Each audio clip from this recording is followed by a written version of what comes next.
দেখুন যেভাবে, এটা তো কোনো রাজনৈতিক কোনো প্রোগ্রাম নয়, এটা একটা শীত বস্ত্র বিতরণ অনুষ্ঠান এখানে হচ্ছে।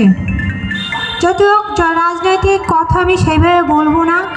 আমরা সবাই মা, আমাদের শিক্ষাটা আগে দরকার। আমাদের বাচ্চাদের প্রথম শিক্ষা হচ্ছে তার মার কাছ থেকে পায়, তার মার কাছ থেকে সব কিছুই পায়।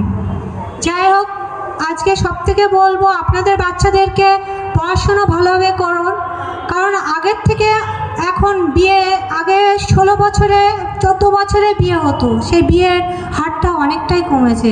কারণ মমতা বন্দ্যোপাধ্যায় যেভাবে আমাদের উন্নতি করে আসছে, সেখানে আমাদের 18 বছরে আমাদের 25,000 টাকা, বিয়ের সময় আমরা টাকা পাচ্ছি, আমাদের যখন 11-এ পড়ছে তখন ট্যাবের টাকা পাচ্ছি।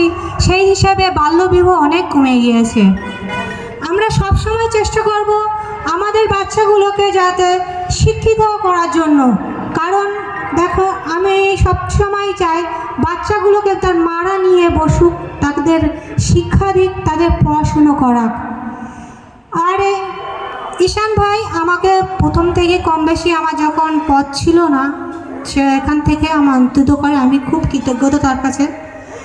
আমি এই নতুন পথ পেয়েছি, যাক আমি ইয়াকুব ভাইয়ের কাছেও খুব কৃতজ্ঞতা। সবথেকে বলবো যে আমার বাংলা নিউজ চ্যানেল আরও এগিয়ে যাক, সবাই আপনারা পাশে থাকবেন, দোয়া করবেন, আপনারা সাহায্যের হাত বাড়িয়ে দেবেন। আমাদের শুধু নামাজ পড়লে, আমাদের শুধু ইবাদত হয় না, আমাদের দান সদকাও করতে হয়। কারণ আমরা মানুষের কাছে ভালো হওয়ার জন্য কিছু করি না, আমরা করি আমার আল্লাহর কাছে ভালো হওয়ার জন্য। সব সময় চেষ্টা করি যে কিভাবে আল্লাহর কাছে ভালো হব, পরনিন্দা পরচর্চা থেকে দূরে থাকব, সব সময় দান সদকা করব। কারণ আমাদের সবাইকে মাটিতে শুতে হবে, সবাইকে হিসেব দিতে হবে, সব সময় চেষ্টা করতে হবে যত বেশি দান সদকা করা যায়। কারণ কবর আমাদেরকে প্রতিদিনই তো আমাদেরকে ডাকে যে আমি সাপ বিচ্ছুর ঘর, তোমরা আমার এখানে দান সদকা নিয়ে আসো, তোমরা নামাজ রোজা নিয়ে আসো।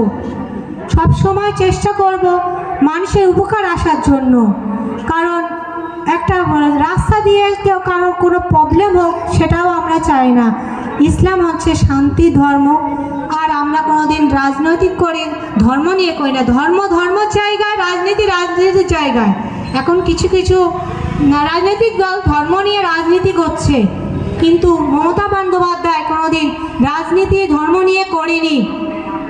ধর্ম, আমরা একটা ধর্মের থাকি, আরেকটা ধর্মকে সম্মান করব। আর সব সময় মানুষের পাশে যাতে থাকি, মানুষের যতটা সম্ভব আমার জন্যও দোয়া করবেন, মানুষের পাশে আমরা যেন হেল্প করতে পারি, সাহায্য করতে পারি।